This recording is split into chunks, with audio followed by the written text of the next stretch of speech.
What is up, guys? I am Mahogany, and thanks for tuning back into another episode of Breaking News. Now, today's breaking news is pretty sad, and it's touching home for a lot of people. Take a look.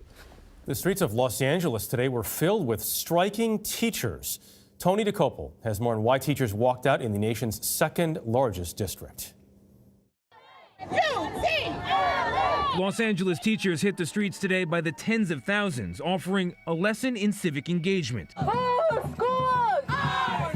They're protesting budget cuts that affect some 600,000 LA students, more than 80% of them low income. Anna Adoramnu teaches special ed. It's one thing to teach our students to be advocates for themselves, but if we as the teachers can't be advocates for them, then we're doing them a disservice. The big issues aren't just pay, but more money for support staff like librarians and nurses, and especially a cap on class size. We started this school year with an Algebra 1 class with over 50 students in it. 50 kids in one class. We had students standing in the back trying to learn algebra. How far apart are the two sides in the strike? Maybe Venus and Mars. Superintendent Austin Butner says he agrees there's a crisis, but the district would go broke if he gave in. Who's the villain in this story?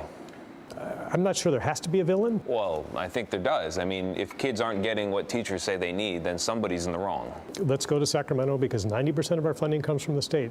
Teachers like Amy Owen used last week to say goodbye. I love you guys. While today on the lines, it kills us to be outside our school and not able to go in with our kids. Some of those kids, though, decided their best education would be witnessing history. I prefer to be fighting with the teachers instead of being inside in a room, locked up with a bunch of people on the floor doing whatever. And the demonstrations here continue despite the rain. Schools, believe it or not, were open today despite the strike, but learning is another matter. The 25,000 teachers who joined picket lines like these all across the city were replaced by just 400 substitutes. Now, today makes day 4 of the LAUSD shutdown, and this one really touches home because I used to be a teacher assistant myself. So, you know, I can only sympathize and really feel what the actual teachers are going through. And not only does this hurt the students, it hurts the families, it hurts the communities, you know. And I really think that people don't understand how vital a teacher is in a child's life. When you think about it, a child spends 8 hours a day, Monday through Friday, 5 days a week with teacher or teachers, different teachers, right? And so at the end of the day, these teachers are not only providing a service and helping your child learn, they're also there to make sure your child is safe. They're there to make sure your child is, you know, not being harmed in any way. So that's the least we can do, is just really acknowledge these caring teachers, you know. And then you have teachers that are getting abused by children.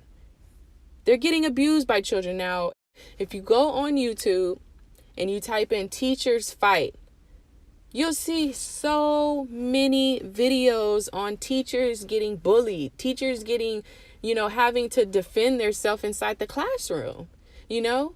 And this is not what they signed up for. They signed up to teach. So at the end of the day, we have to take that into accountability and really compensate these teachers right. Because there are other professions that are paying way more than teachers, and their role is not as crucial as a teacher is. And with classrooms being so big and having 50 students, like, nobody's getting that extra one-on-one time to learn anything. You know, can you imagine 50 students in one room, you know, asking you questions, or you trying to teach them? And, you know, there's always that one student that's going to have a million questions and just doesn't understand it. You know, they're asking for smaller class sizes. They're asking for a 6% salary increase. And with that, they want back pay from 2017, 2018. And I say, give the teachers what they want, what they deserve. Now, I'm sure this may not be any new news to some of you guys, but we are on day 27 of the longest in history shutdown, all because Donald Trump is throwing a temper tantrum. Yes, he is throwing a biggest temper tantrum for this damn wall, this $5 billion wall. Now that's why we can't give the teachers any money, because Donnie want to go and try to build this wall, this unnecessary wall. And long lines at the airports already as more unpaid TSA workers call out sick.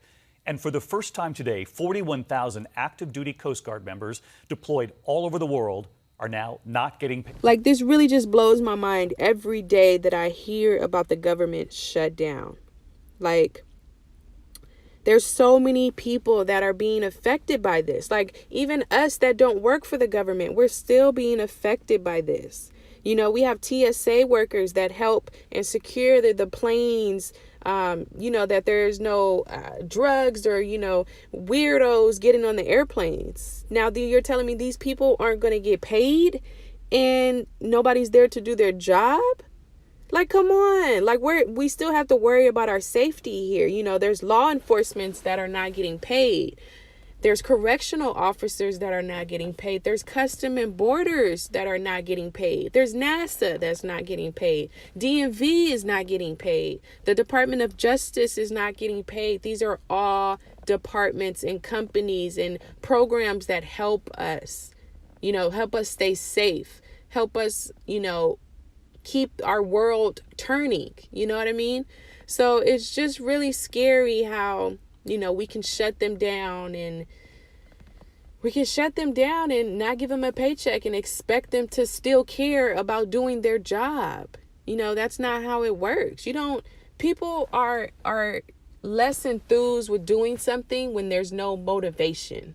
So if you're not giving these people money, you're not giving them their paycheck, why should they be motivated to keep doing their job? At least I wouldn't. You know, money is you know what they say, cream, it rules everything around me. Ay. If I don't have my rent in by the first of next month, I would be evicted automatically.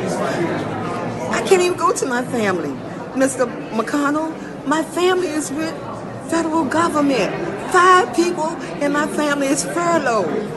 I brought in my bills that's past and overdue because of this shutdown, and I'm asking him today to either clear this shutdown or pay my bills so me and my family can have a roof over our head. I've been to the pawn shop, pawned all my jewelry and stuff. I have one more item left, it's my ring, and I'm trying to hold on to it. I'm not asking for you to give me a handout. I'm asking you to give me my job back.